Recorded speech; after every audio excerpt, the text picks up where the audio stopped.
Mr. Carter is recognized for 28 minutes as the designee of the Majority Leader.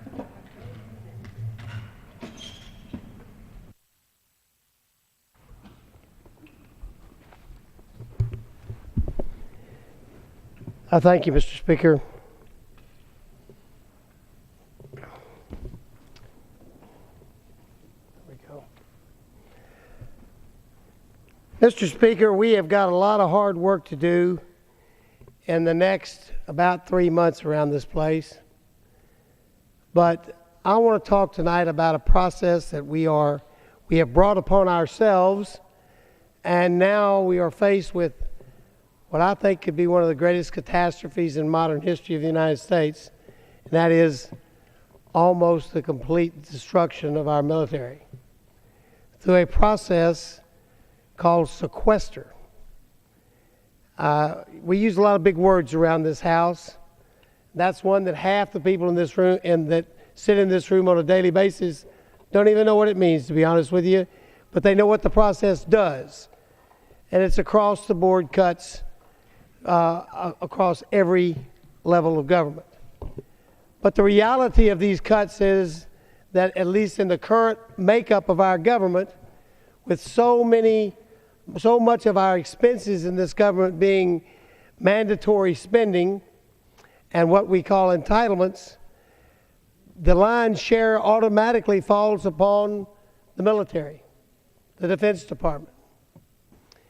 But even more critical to this particular agreement, which was made at the earlier part of this year when we had one of our many shut down the government risks that has come upon this body in the last couple of years. The White House, with the President, the Majority Leader of the Senate, and the Speaker of the House met to discuss how to keep from having a shutdown of the government and how to have to raise the debt ceiling so we could continue to operate this government. And with everyone recognizing that there was a looming crisis of spending more than we make for as long as we can remember, quite honestly, and therefore we are now in a problem of debt which is drowning this nation, and the members of this body wanting to address that. The discussion was about how we would do it, and they came up with a concept of a super committee.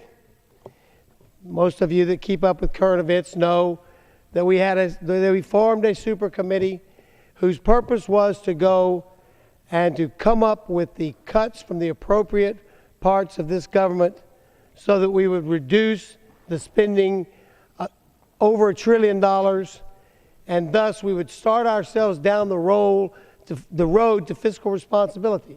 This is what we set out to do. It was an honest effort.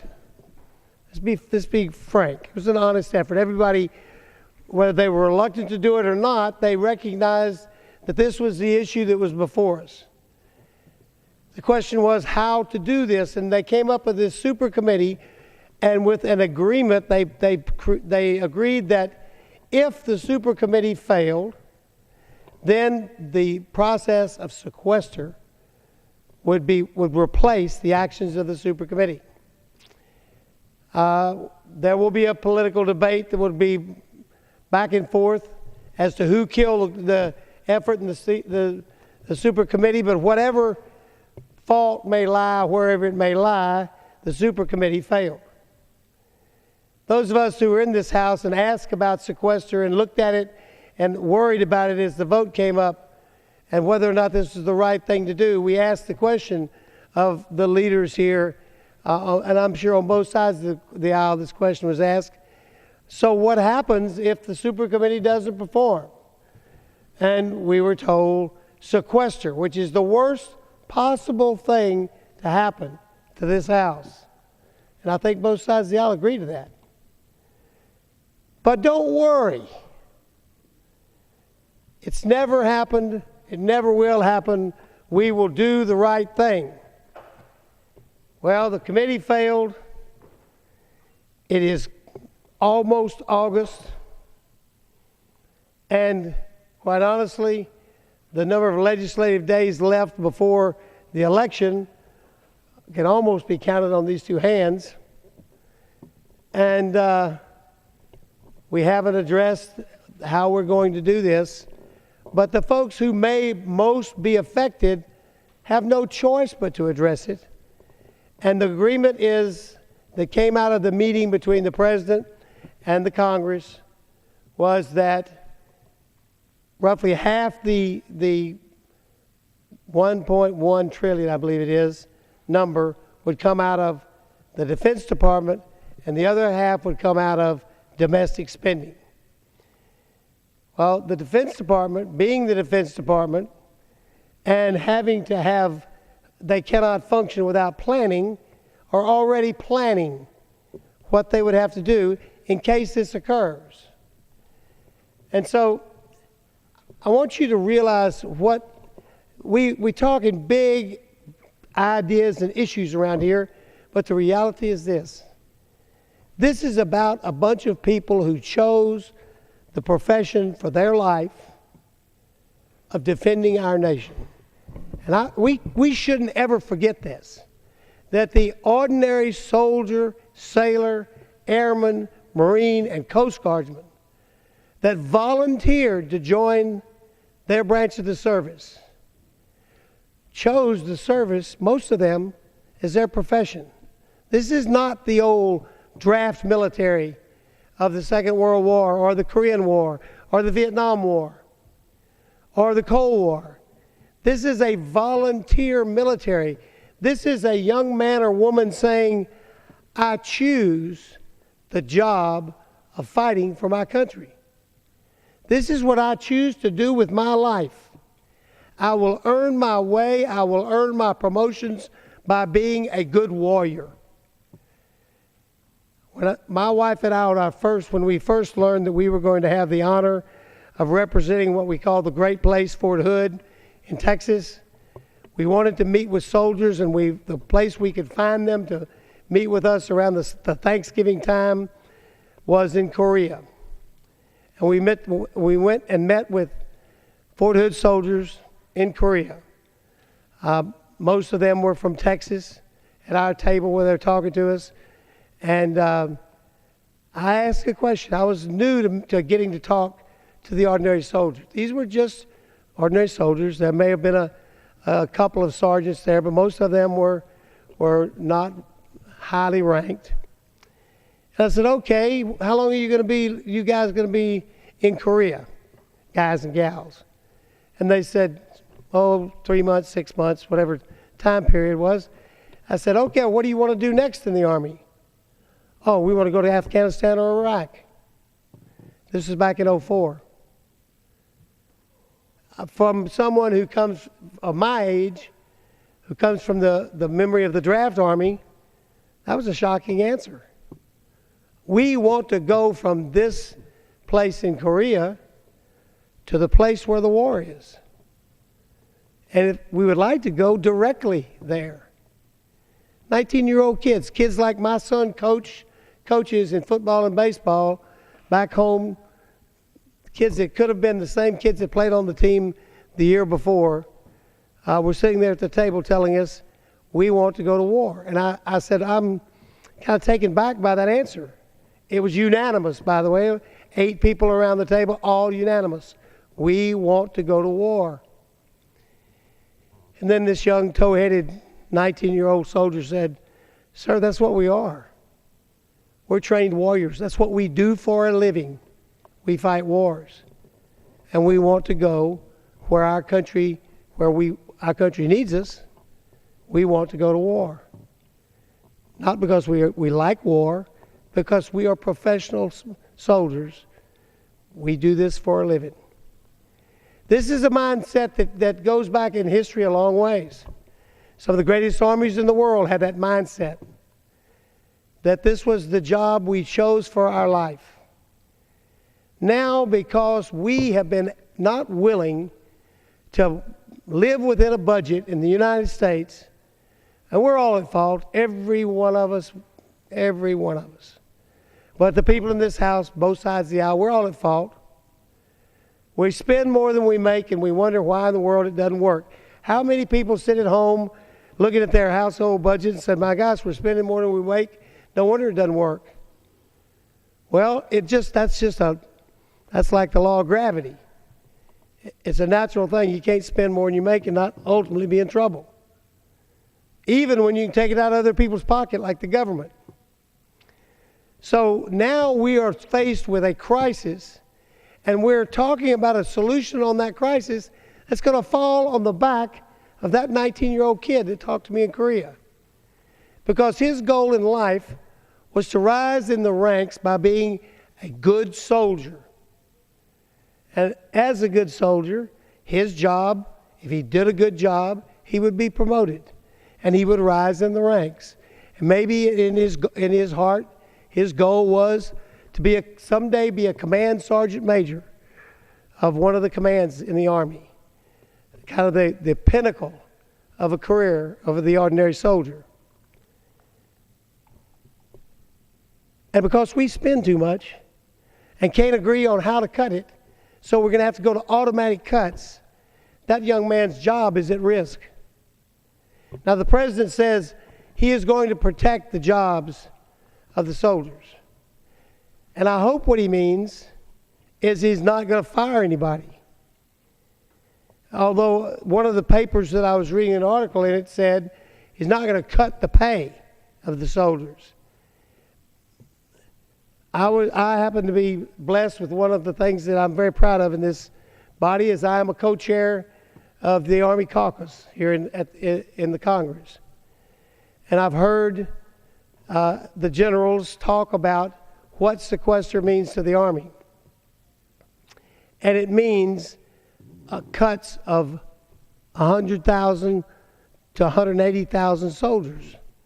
That means that kid that I talked to in Korea, who's probably now done 3 tours in Afghanistan or Iraq, he's now done a good job, fought for his country, performed in an excellent manner, has been promoted. He's in the beginning of the middle of his career, and because we can't agree on how to reduce our runaway spending, that kid's going to lose his job. Not only lose his job, but he's going to lose his career. He chose our United States Army, partially out of the job he wanted to do, but in a great many cases out of patriotism for this country. He didn't sign on to be in somebody else's army. He signed on to be in our army. He's done everything right, and yet because we can't control our spending, that young man and those young men and women at that table could lose their careers that they chose for their lives. Careers that are things to be proud of as Americans. That there are young people willing to do this for our country. When we talk these big numbers and throw around big words, we got to remember it affects human beings. We've got some charts here I want to show you just a little bit, so you get some idea of what we're talking about. Where is the spending? Okay. This is entitlements. The spending is at $26.1 trillion. Non-defense spending is at $11.3 trillion. Defense spending is at $3.6 trillion. That's where the spending is in our country today. But let's look at what we propose to do as well as a solution under sequester. From entitlements, we're taking $171 billion. $171 billion out of $26.1 trillion. Non-defense spending, we're taking $322 billion out of $11.3 trillion. Over here in defense, we're taking $422 billion, the highest of any of these numbers, out of $3.6 trillion. This is about a 42% cut. This is out of whack. Let's get the next one. Now, what's this out of whack going to do to our military?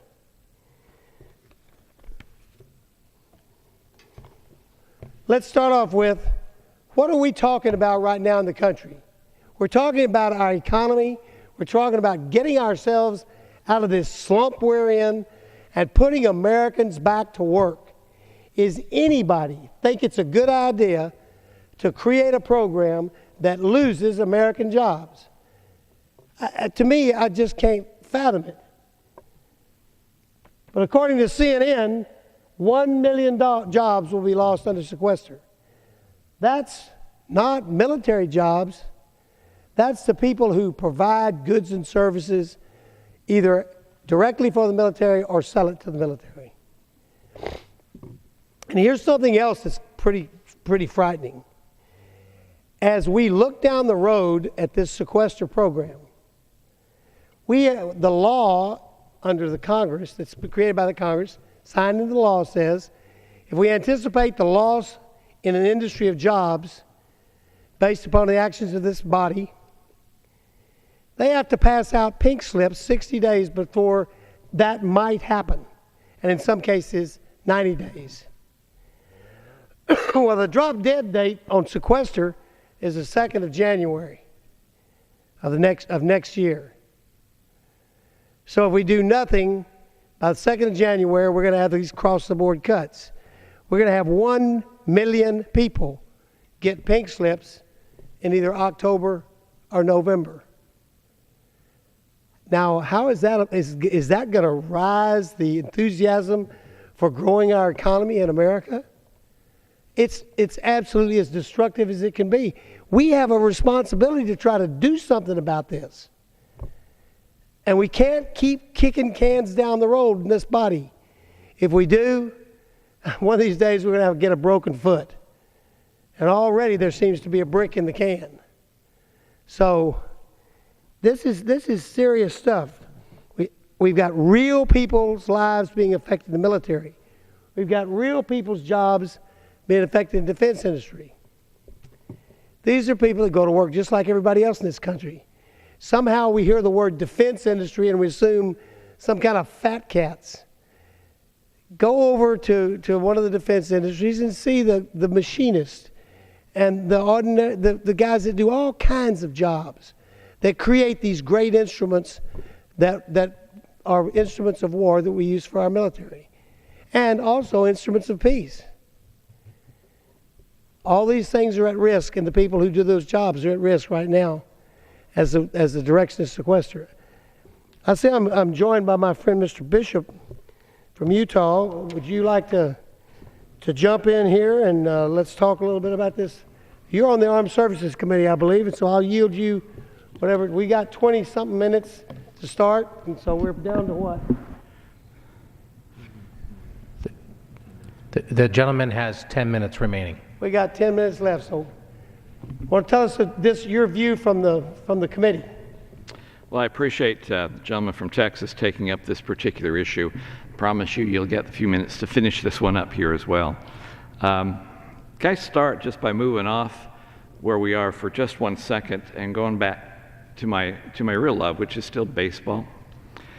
If you recall, back in 1962, they created the amazing New York Mets, a team that set the standard for an aptitude in professional sports. Anyone who wants to seek that, to follow that law, now has a perfect standard by which to judge your effectiveness in becoming bad. The New York Mets in 1962 lost 120 out of 162 games. That's the standard by which people now adjust themselves. And it's amazing to think of how the leadership of the New York Mets could cobble together a team of athletes so inept in trying to work together as a particular team, leaving such luminary names as Jay Hook and Ken McKenzie and Choo Choo Coleman and Hobie Landreth there together. Probably the best of all those names was Marvelous Marv Throneberry, big first baseman who I think in his third year with the Mets actually hit a triple, which is amazing considering he's not really one of those fast runners. But as he was rounding the bases going to third, he missed second base, which was spotted by the opposing team, so they just waited till play was back in. called for the ball, stepped on second base, and he was out. Well, obviously, Casey Stengel went running out there to complain about this and argue the case up and down and lost, and Throneberry was out. As he went back to the dugout, he passed the first base coach, Cookie Lavagetto, and said, "Why weren't you out there at least arguing with me?" And Cookie looked at him and said, "Because he missed first base too." And that was the end of the discussion. Now, eventually, the management was able to take the amazing 62 Mets and turn them into the miracle 69 Mets that were the world champion. But the administration of the Mets had to do some fancy work to do that. We are in a situation we have right now where we have an administration of this country that is doing that same kind of work that the Mets leadership did, except in reverse. We're going from the 69 Mets back to the 62 Mets. An administration that took over the best defense, the best military in the world, and is bit by bit pulling it down to the form of mediocrity, even to the level of the 62 amazing New York Mets. We have faced three potential cuts to the military. First one, the then Secretary of Defense Gates said, if you go beyond this first $600 billion cut, it could have devastating effects. This administration took a second cut beyond it, and now what the gentleman from Texas is talking about is a potential of a third cut to the military. And what has been the net effect of this administration's efforts on behalf of defense altogether? Well, for the first time, there are 50 major defense programs that have been canceled. This is the first time there is not a single aircraft modernization going on in this country. And if you consider the fact that modernization takes between 10 and 20 years to effect, that means regardless of what happens in November, this country is without a new modernization program for our aircraft for at least 2 decades after President Obama leaves the White House. We were spending 4% of our GDP on military before this president came in. We're now down to 2.5%. That's the percent we have been complaining about our allies in Europe spending. And that compares to 6% under Reagan, 10% under Kennedy, 12% in Korea, 25 or 35% during World War II. We have platforms in our military that are over 25 years of age and not getting any younger. We have the smallest army since World War II. We have the smallest Navy since World War I. In World War II, we had over 6,000 ships. Today, we have 280. We will have the smallest Air Force ever. Several years ago, 2 of our F-15Cs literally broke in flight, and 2 F-18s caught fire while on the aircraft carrier. Our A-10 Warthogs have cracks in their fuselage. We only have 1 5th-generation fighter in production, while the Chinese and the Russians have a combined 12 fighter and bomber lines open for business. We are moving the defense of this country backwards into an area that is frighteningly fearful. We're going from 69 to the 62 Mets when we should be trying to go in the opposite direction. And that's what happens before sequestration goes into effect. If indeed we add the sequestration, a third cut on top of the other 2, we will do what the Secretary of Defense has said. We will hollow out our military. We will put our defense at danger. Not just the defense of this country, but as was previously mentioned, the jobs that are in the private sector that has the military base, the industrial base to help us defend ourselves. And we will take away from the table potential of foreign affairs options that we have. Our ability 2 decades from today to conduct foreign policy is dependent on the decisions we make now to define and have an adequate military backup for what we need to do. These are the decisions we need to be making, and it is essential that we recognize what we are doing now is wrong. To change and reverse our defense cuts, even for 1 year, would take $109 billion. But oddly enough, that is 1 month of borrowing that is being done by this administration. We can't afford this sequestration as a country. And I find it sad that the President of the United States will actually say that I will veto any effort to get rid of these automatic spending cuts, using the defense of this country as a hostage in a high-stakes battle with Congress over what our future tax policy will be. That is not what a good administration should be doing. That is not what this country needs. We need to do something different, and I appreciate the gentleman from Texas allowing me to rant a little on this particular issue. This is important to every American, and this affects not just what we're doing today, but what happens 2 decades from this day when we are probably long gone from this body. Mr. Carter, I'll yield back to you. Recapturing my time, and we may get a little more time, so don't run off, Bob. This is really important, what you just had to say. That's the kind of shock that the American people need to hear. We are going to take the most powerful and the strongest military force on earth and hollow it out.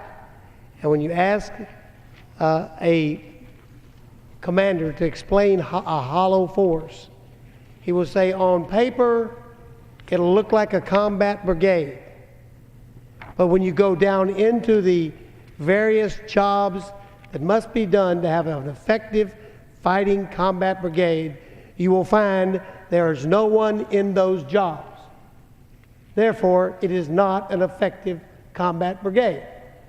This is simple stuff, using just people as an example. When you're using carrier forces, when you're saying we're going to take out the carrier and all their supporting ships, so we're going to give up a carrier and its ships, or maybe 2 carriers and their ships, to meet this sequester, you got the Navy. You got the way they deliver force to a fight. They are one of our major deliverers of force to a fight. And we take their claws away from them. Their long-range strike. And our new ships that are coming online, that, as I understand it, I forget what they call that, but that is gone. And the thing about the Air Force, my gosh, we've known for a long time, since I first came to this Congress, that we were behind the 8 ball on developing the next generation of combat fighting aircraft. We were behind the 8 ball. This was when I came here in '02, and in discussions I was having with folks in those days. We are working on it. We've got them on the assembly line. We're trying to finish them up, but we're behind the 8 ball. The Russians and the Chinese already have the next generation of fighting aircraft, and they're developing more, just as you said. And yet now we're talking about ours is going to go away. And you all have much more experience with this than I do, but I think everybody's got common enough sense to know if you shut it down, bringing it back is going to take a long time. It's just that simple. It's just complicated. It's not easy. And then, of course, if we're not going to reduce the numbers of our fighting force, we're going to reduce the way they go to battle. Because you got to cut something in the Army. If you're not cutting people, which I don't know whether that's what the president means when he says he's not going to go after personnel, whether he means he's not going to go after lower their pay, or whether he means he's not going to lower their numbers. I don't know that answer. But if they lower the numbers, this is the vehicle that the next generation is supposed to go to war in. We're not going to have that vehicle to go to war in for him. So the gentleman will suspend. The chair is prepared to recognize a member from the minority party. There being none, the chair recognizes the gentleman from Texas, Mr. Carter, for the remaining time until 10 p.m. Thank you. We'll try not to use it all, so somebody can go get some rest around here for all the good work you people do here. But I'm grateful to have a little more time so I can visit with my good friend, Mr. Bishop. That's what you've been saying to us here. And I don't think, one of the things you hear around this house is, well, there's soft power. I've had debates with some of my colleagues that we don't use soft power effectively. We need to use, we try to always use hard power. I would argue you can't have soft power unless you got hard power.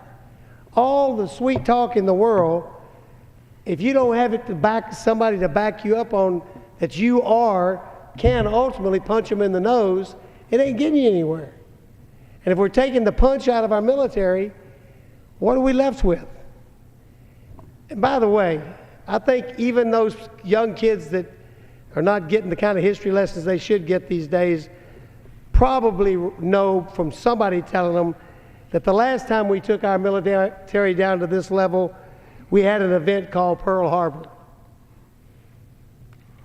And that shows what happens when your readiness is not ready. And this is a world full of very, very dangerous things right now. We've been looking at terrorism for the last 10 years, and terrorism remains a big problem for this country. But there are others who would do us harm out there that if we don't have the ability to defend ourselves, we could fall into serious harm's way. I yield to my friend. I thank the gentleman again, and I'd just like to reiterate a couple of things that he has said and build on those points that are there. It is extremely important to realize that we are about the people's business, and we are doing the constitutionally required things that a Congress ought to do. You know, we all say that it is significant that we do have a problem with our budget, which is true. We all recognize that. But there are certain core constitutional responsibilities that were given by the Founding Fathers to Congress to make sure that we maintained those responsibilities and those areas. The Constitution tells us that we have responsibility to promote general welfare, which is nice. We probably don't understand what they meant by general welfare anymore, but we are to promote it. But we have the obligation to provide for the common defense. And that verb differentiation was not done by accident by those who wrote the Constitution. It is the mandate that this Congress has to provide for the common defense, not simply because it's a fun thing to do, but because it defends this country and it provides our ability to do foreign policy in the future, as well as providing some jobs for people who are necessary to make sure that this happens. I reiterate what we said earlier. This sequestration is not a simple decrease or cut to the military. It would be the third major cut to the military. Remember, we still did cut number one of $600 billion, and which time then Secretary of Defense said, you can't go much more than that. And then this administration put another cut number two with $400 billion, and now sequestration were to go through, where the president actually followed through on his threat to veto any legislation that would stop this sequestration, would be cut number three of an additional $600 billion. And that is what everybody who works with the system says would destroy and hollow out our military, and we would be in violation of our constitutional obligations to provide for the common defense. Now, I am actually fairly proud of the House. We have on several occasions sent legislation over to the Senate that would stop this process and make sure that this core constitutional responsibility we have does not actually go into effect. That this core constitutional responsibility we have is actually fulfilled by Congress. And we do not let this cut number three, sequestration, go into effect. Right now they are sitting on Senator Reid's desk. He needs to take up the responsibility of putting those to a vote and passing that legislation and putting this on the desk of a president who needs to take up his responsibility as commander-in-chief and pass those bills and make sure that these devastating cuts, which, as the gentleman from Texas quite correctly said, would hollow out our military, would be devastating to our military posture, not just for today, but for the decades to come. Make sure that those do not go into effect and those are properly signed by the President and properly passed by this House, by Congress. The House has done our share. The House has done our responsibility. I need to call upon the Senate now to pick up the mantle and do their part of this effort to make sure that we defend this country as we ought to. I thank the gentleman for pointing that out and reclaiming my time. That is exactly. We've already done work to show the direction we can go to head off this absolute disaster for our national defense. It is in the hands of the Democrat-controlled Senate. It is in the hands of the majority leader in the Senate. And it's time for him to put the partisan politics aside and fund our military and make the cuts across other areas. Let's keep to our word to make cuts. Let's don't break that word. But let's don't destroy the military and violate the Constitution, which we are supposed to provide for the common defense of this country. And you know, sometimes we get kind of provincial in this country. So just for the fun of it, let's talk a little bit about all those jobs. Who's going to lose those jobs? Potential job losses across the board. California, 125,800. Virginia, 122,800. Texas, 91,600. Florida, 39,200. Put it up here. That's it. Thank you. That's great. Thank you. I forgot we had that chart. Florida, 39,200. Massachusetts, 38,200. Maryland, 36,200. Pennsylvania, 36,200. Connecticut, 34,200. Arizona, 33,200. Missouri, 31,200. That's the tops. That's the top 10, I think it is. But the truth is, the defense industry and those who provide the defense industry are a major part of our economy. We're all going to feel this. But if you're one of those states and you're worried about already where are your kids when they get out of school going to get a job with jobs being lost, look at that list and see that we're all in this together. As we make this crazy move of weakening our national defense to the point of disaster, we're also weakening the very economy we're struggling to strengthen. How can this possibly be good sense to anybody in this country? To me, it doesn't register. We're looking to create jobs, not destroy jobs. This is going to be a major impact on our country. I think we have the real potential to go back into a deep recession and hopefully just being able to head it off at that. Meanwhile, as these cuts in our military gets weaker and weaker and weaker, what do we do about the enemies of the United States? Is that where we want to be? Have we become that kind of country? I don't think so. I think we all need to gut up and put the politics aside. Let's don't hold hostage these jobs, hold hostage our military, so somebody can get their tax policy different from somebody else's tax policy. Let's debate that without holding anybody hostage. Let's debate it. Let's vote on it. Let's get it done. Let's go to conference. Let's work on taxes the way we're supposed to. But let's don't hold anybody hostage with threatening to destroy our military and get half the country laid off because we want it our way. And I would argue that that's exactly what Harry Reid is doing right now in the Senate. And I think that is something we need to stand up and shout on behalf of those warriors who go to war for us, and who, by the way, have gone to war for us multiple times in the last decade. Put this up, and this is exactly what Congressman Bishop was talking about. We have a solution that has been sent over there, H.R. 5652.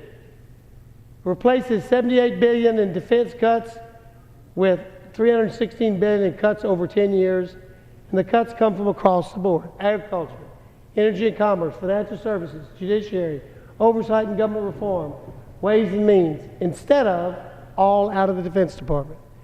And the committee chairman of the committees in the House did the work, held the hearings, and came up with these solutions. This is how this place is supposed to work. Now, why can't we let it work? Why do we have to play political games that hold the greatest defense in the world hostage? It's a crime. It's absolutely a crime, not only to our institutions of the military, but to our individuals in the military who gave us 10 years of war and did it voluntarily. Not one of them was drafted into the fight. They all marched to war voluntarily. And some of them suffered horrendously on behalf of this country.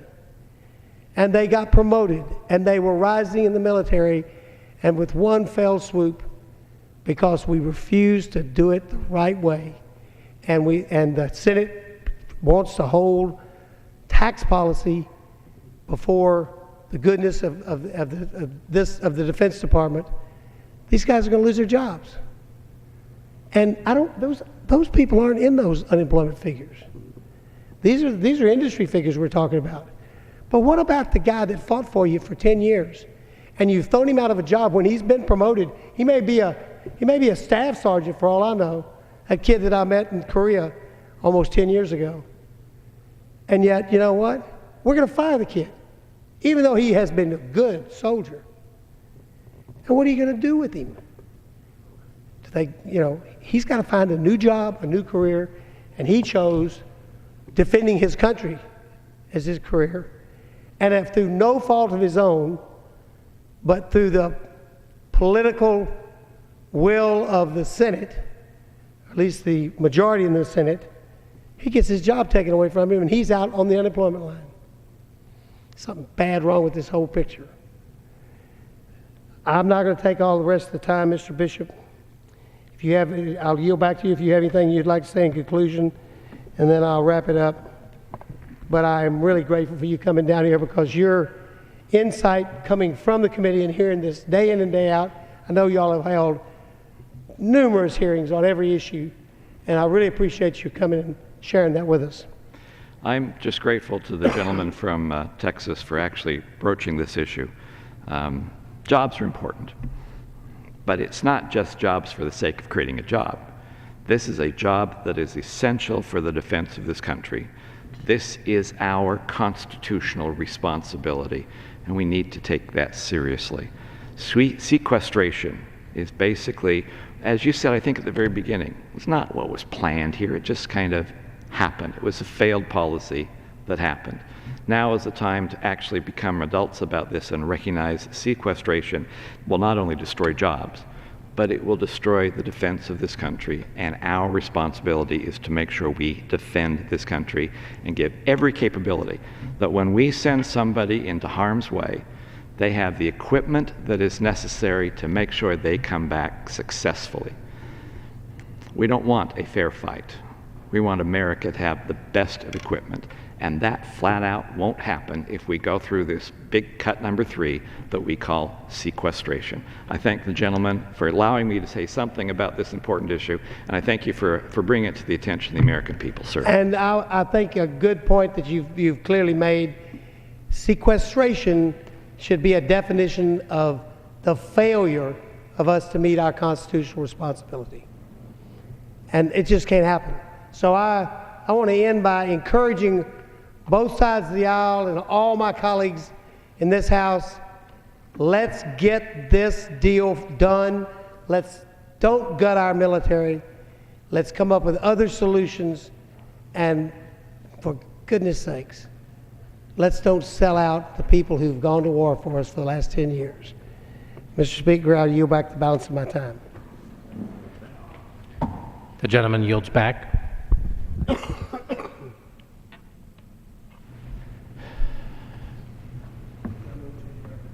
Do you want to?